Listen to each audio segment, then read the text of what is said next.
Witch seriál měl poprvé svou premiéru 18. prosince 2004 a poslední díl byl odvysílán 23.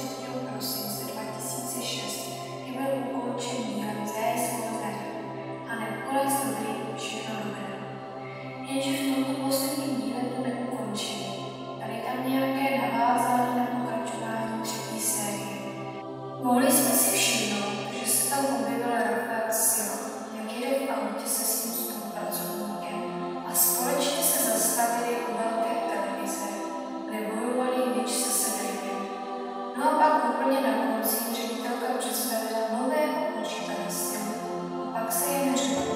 Jo, všechno je zase v normálu. Původně třetí série měla v plánu a v roce 2007 to bylo i oznámeno. Měla být založena na Arius Arcanvi, Makovi, Benši, Rafael Silo a Orube. Jenže kvůli kritice na druhou sérii francouzské studio nakonec rozhodlo, že se nic konat nebude a třetí série byla zrušena. Bylo totiž vytvořeno i mnoho petic o zrušení, ale zase v roce 2007 byla na internetu vytvořena petice o pokračování Witch. Nesla název Save Witch for its third season. Ale bohužel z toho už není nic slavné.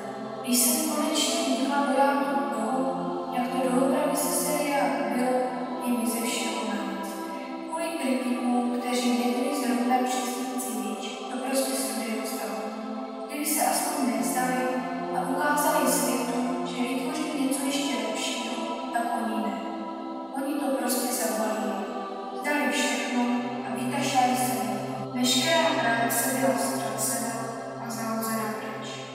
Vůbec se nedívali na fanoušky, kteří chtěli pokračování. A všechno doslova přehlédli. Prý také kvůli malé sledovanosti. No a teď?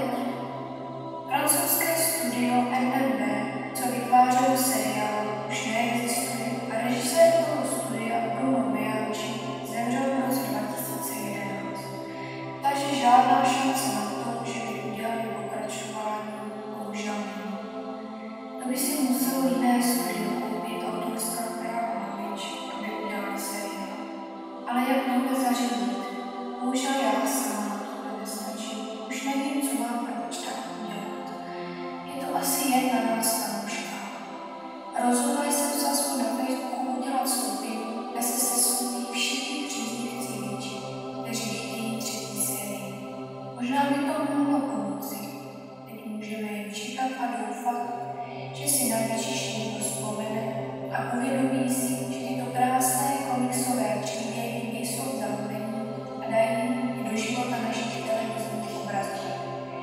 Je mi to hrozně líto, že Witch takhle skončila. Nakonec bych chtěl, abyste propagovali mezi sebou tuto stránku a přidali se k nám. Zachraňme Witch společně. Děkuji za pozornost.